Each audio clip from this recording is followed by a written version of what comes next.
Hello guys, कैसे हो। King academy channel पर आपका स्वागत है। आज हम आपको कराएंगे प्राचीन इतिहास। और प्राचीन इतिहास में सब्जेक्ट का नाम है, टॉपिक का नाम है भारत के इतिहास पर भूगोल का क्या प्रभाव पड़ा।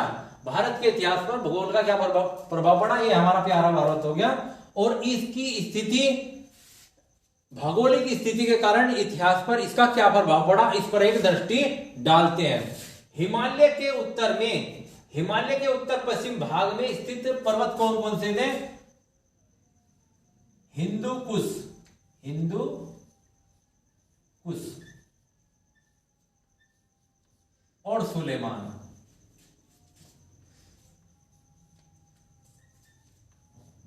सुलेमान सबसे पहले पड़ता है इधर हिंदू कुश और फिर बाद में आता है सुलेमान। इस तरह से हो गया, ये हो गया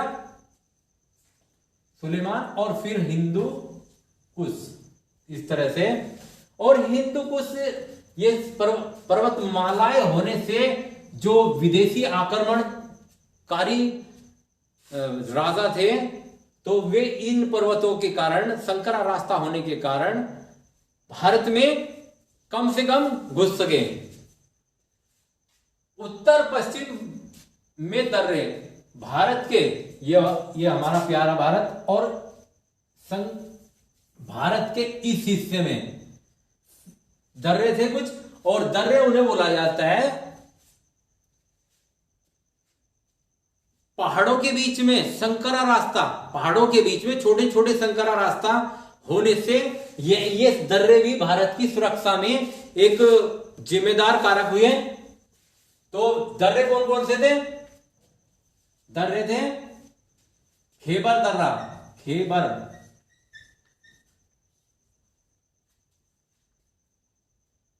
कुर्रम, कुर्रम दर्रा, टोची, बेलन,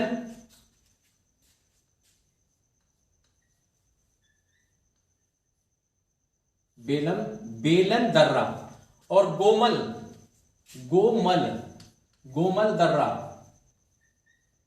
गोमल दर्रा। गोमल दर्रे से, ये दर्रे होने से भारत की सुरक्षा में ये प्रमुख दर्रे थे, जिन्होंने भारत की सुरक्षा में एक महत्वपूर्ण भूमिका निभाई। हिमालय के उत्तर पूर्वी भाग की सीमाएं, हिमालय, ये यहां पर हिमालय, और हिमालय के उत्तरी हो गया, और पूर्वी भाग में वर्मा, वर्मा भी एक संकरा रास्ता होने से विदेशी आक्रमणकारी यहां से भारत में प्रवेश नहीं कर पाए। तो उत्तर पूर्वी भाग की सीमाएं बर्मा में सुरक्षित रही। सिंधु एवं गंगा के मैदान में स्थित शिक्षा केंद्र कौन से थे? सिंधु का मैदान और गंगा के मैदान। देखो, ये हो गया हमारा प्यारा भारत, और यहां से ये वाला हिस्सा, ये सिंधु और गंगा का मैदान बोला जाता है। ये वाला हिस्सा, ये इतना हिस्सा सिंधु नदी, यहां पर सिंधु का जो मैदान है वो यहां पर हो गया, और गंगा का जो मैदान है वो यहां पर हो गया। तो सिंधु और गंगा के मैदान में कौन कौन से प्रमुख शिक्षा केंद्र थे? तक्षशिला यहां पर, तक्षशिला यहां पर जो पाकिस्तान में पड़ता है, और सारनाथ उत्तर प्रदेश में, यहां पर सारनाथ, और तीसरा हो गया नालंदा। नालंदा यहां पर, नालंदा पड़ता है बिहार में। नालंदा कहां पर पड़ता है? बिहार में। देखो, तक्षशिला शिक्षा का केंद्र, तक्षशिला पाकिस्तान में पड़ता है, तक्षशिला। और सारनाथ उत्तर प्रदेश में, सारनाथ शिक्षा केंद्र, सारनाथ प्रमुख शिक्षा का केंद्र था। और नालंदा बिहार में पड़ता है। नालंदा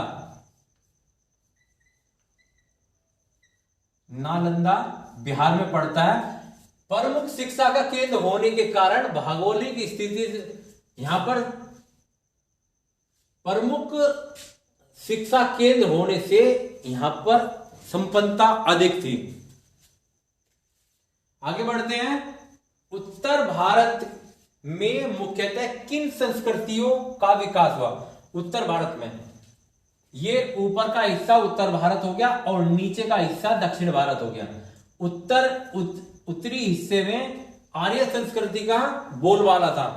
तो उत्तर भारत में मुख्य रूप से किस संस्कृति का विकास हुआ? आर्य संस्कृति। आर्य संस्कृति। आर्य संस्कृति। यदि दक्षिण भारत की बात करें तो यहां पर दक्षिण भारत में द्रविड़ संस्कृति का विकास हुआ। दक्षिण भारत किस संस्कृति के विकास में सहायक रहा? दक्षिण भारत किस संस्कृति के विकास में सहायक रहा? द्रविड़ संस्कृति। द्रविड़ संस्कृति।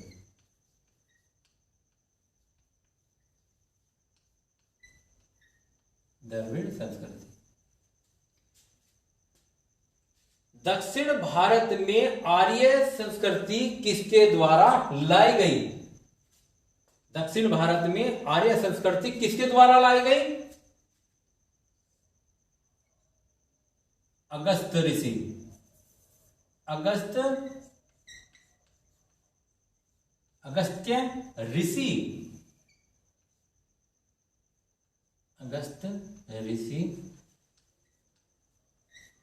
अगस्त्य ऋषि द्वारा दक्षिण भारत में आर्य संस्कृति लाई गई। वैसे तो दक्षिण भारत में द्रविड़ संस्कृति का बोलबाला था, लेकिन कुछ समय बाद दक्षिण भारत में भी आर्य संस्कृति ने अपना अस्तित्व बना लिया था। आगे बढ़ते हैं। सात मुखों वाली नदी कौन सी बोली जाती है? सात मुखों वाली नदी सिंधु नदी। और सिंधु नदी ऐसा बताया जाता है कि सिंधु नदी से ही हिंदू शब्द की उत्पत्ति हुई। यदि वीडियो पसंद आई तो चैनल को सब्सक्राइब और वीडियो को लाइक कर देना। यदि वीडियो पसंद नहीं आई तो आपको डिसलाइक भी करने का पूरा अधिकार है, लेकिन डिसलाइक क्यों किया है तो कमेंट में आप भेज सकते हो। धन्यवाद।